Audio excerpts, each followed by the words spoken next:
Sekarang kita akan membahas kajian-kajian psikologi. Biasanya di episode-episode sebelumnya, kajian saya terkait psikologi itu nggak laku, nggak banyak yang nonton. Ya, tidak apa-apalah.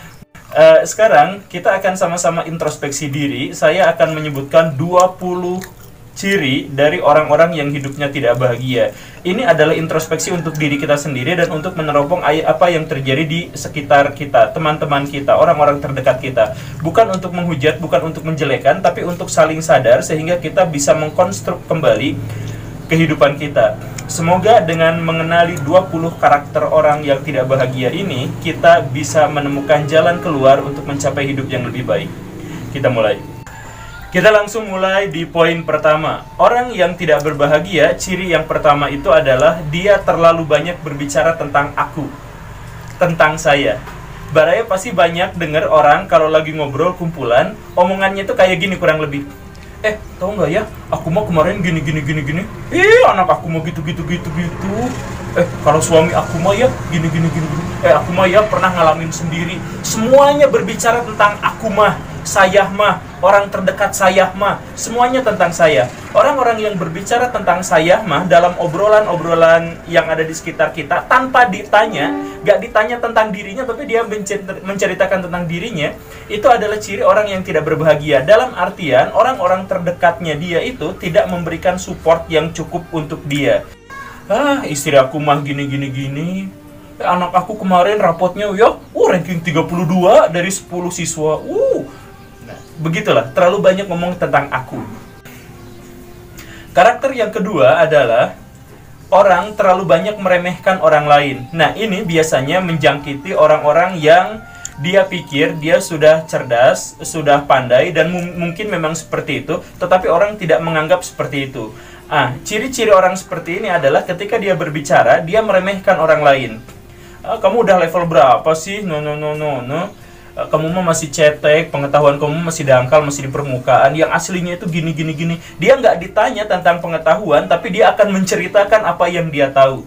Nah, Baraya kenal seperti itu atau Baraya termasuk orang yang di dalamnya, bukan berarti Baraya salah. Sekali lagi, bukan berarti Baraya salah, tapi Baraya di situ saja menunjukkan bahwa Baraya tidak bahagia. Artinya, ada pengetahuan, ada kekuatan yang Baraya miliki di dalam diri, tapi itu tidak dieksplorasi, tidak keluar, tidak bermanfaat untuk orang lain, sehingga Baraya membutuhkan sesuatu untuk menjadikan pengetahuan yang Baraya miliki bermanfaat. Karakteristik yang ketiga, ini menjangkiti sebagian besar orang Indonesia. Kita menyimpan standar kita kepada orang lain. Baraya begini, kenapa di Indonesia orang-orang kelewat kaya jadi sorotan? Ada selebriti di Indonesia yang kerjaannya hanya menampilkan kekayaannya, jalan-jalan, naik mobil mewah, beli sepatu, beli tas mewah. Kerjaannya hanya seperti itu, tapi penontonnya jutaan. Nah, bukan mempermasalahkan orang yang menampilkannya dalam konteks ini, tapi mempertanyakan kenapa ada jutaan orang yang nonton itu. Karena orang-orang dalam hal ini tidak bahagia. Orang-orang menyimpan standarnya itu ke orang lain. Dia sadar, orang-orang sadar bahwa saya tidak bahagia.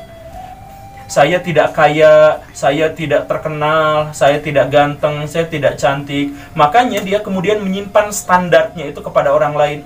Kalau saya seperti itu, saya seperti itu. Makanya tayangan-tayangan yang menunjukkan sisi kemewahan itu selalu ramai. Sinetron-sinetron di Indonesia atau sinetron-sinetron di negara yang kesenjangan ekonominya sangat tinggi selalu menunjukkan karakteristik yang sama, yaitu kisah cinta antara si kaya dan si miskin, kemudian ada clash di situ. Dampak buruknya adalah ketika orang yang dimaksud itu jatuh, dibulinya habis-habisan. Kita kenal di Indonesia A.A. Gim, kemudian Mario Teguh. Saya pada waktu itu menyimak banget gosip-gosip di antara mereka gitu. Jadi orang itu adalah pembicara yang luar biasa, ahli spiritual, ahli motivasi, dan seterusnya.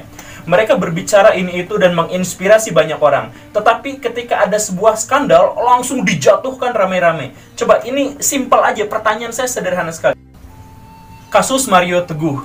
Dia punya masa lalu, hubungan rumah tangga dengan masa lalu. Kemudian dia gagal dan hidup dengan kehidupan zaman sekarang, dengan keluarga zaman sekarang. Ketika terkuak masa lalunya, emang masalahnya apa? Kan setiap orang punya masa lalu, setiap orang punya kejelekan, benar ya? Tapi orang tiba-tiba langsung membuli dia.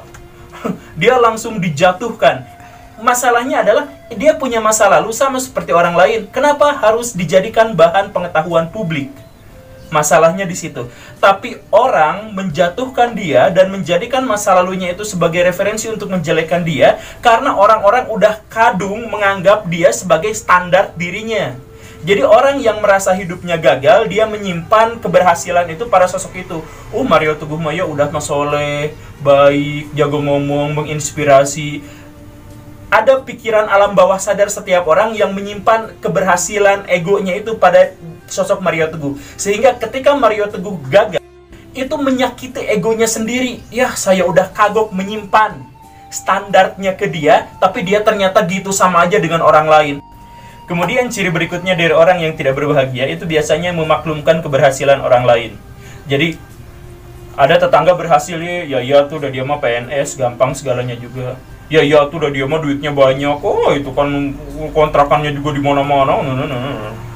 Jadi keberhasilan orang itu tidak dianalisis, tetapi dibuat bumper untuk memaklumi keberhasilan dia dan memaklumi kegagalan kita.